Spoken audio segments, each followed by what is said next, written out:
ഞാൻ ചെല്ലുമ്പോ കണ്ട കാഴ്ച, നന്ദൻ മീരയുടെ കഴുത്ത് ഞെരിക്കുന്നത്.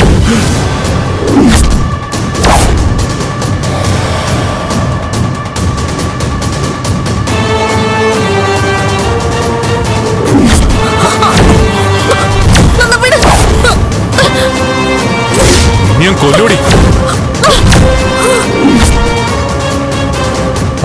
മാഡം, ആ രംഗം കണ്ട് ഞാനൊന്ന് സ്തംഭിച്ചു പോയി. ആരോടും ഒന്നും പറയാൻ എനിക്ക് ധൈര്യം വന്നില്ല.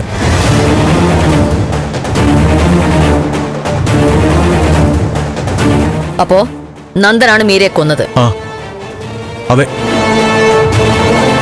ഞാൻ പോലീസിനോട് മൊഴിയിൽ പറഞ്ഞ പോലെ നന്ദന മീരയെ കൊന്നത്.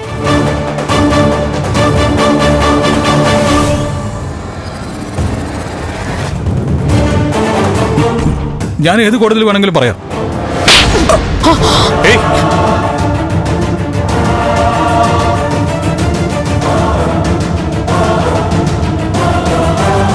എന്താ നിങ്ങൾ കാണിക്കുന്നേ? മിണ്ടരുത്.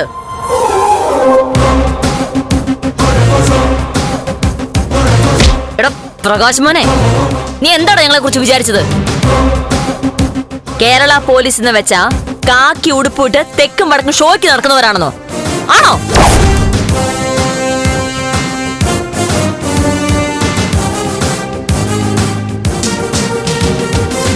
നീ പറഞ്ഞ രഹസ്യമൊഴിയെല്ലാം വിശ്വസിച്ച് നിന്നെ അങ്ങ് വെറുതെ വിട്ടുന്ന് നീ അങ്ങ് വിശ്വസിച്ചു അല്ലേ?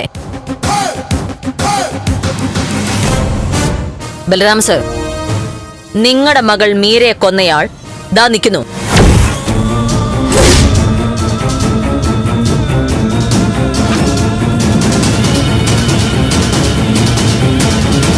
പ്രശസ്ത നടൻ പ്രകാശ് മേനോൻ.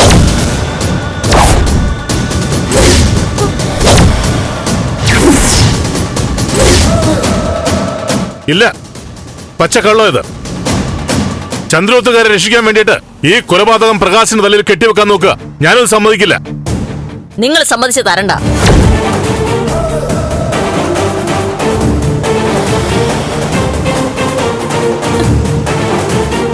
കോടതിയിൽ ഹാജരാക്കുന്നതിന് മുൻപ് നിങ്ങൾക്ക് ബോധ്യപ്പെടാൻ വേണ്ടി മാത്രമാണ് ഇങ്ങനൊരു മുഹൂർത്തം സൃഷ്ടിച്ചത്.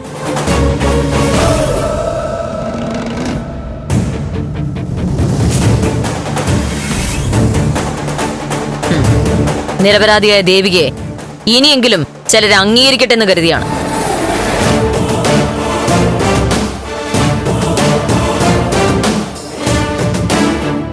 ദേവികയിലും നന്ദനിലും ഫോക്കസ് ചെയ്താണ് ഞങ്ങൾ അന്വേഷണം ആരംഭിച്ചത്.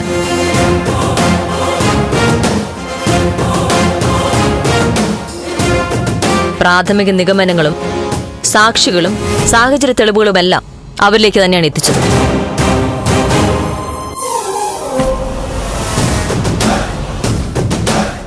ഈ വീടിന്റെ ടെറസിൽ നിന്ന് കിട്ടിയ സിഗരറ്റിന്റെ ഒരു കുറ്റിയാണ് പ്രകാശിലേക്ക് അന്വേഷണം എത്തിച്ചത്. ഫ്ലവേഴ്സ് ഒരുക്കുന്ന കാഴ്ച വസന്തം യൂട്യൂബിൽ പ്രേക്ഷകർക്ക് ലൈവായി കാണാം. ഫ്ലവേഴ്സ് കോമഡിയിൽ ജോയിൻ ചെയ്യൂ, ആസ്വദിക്കൂ.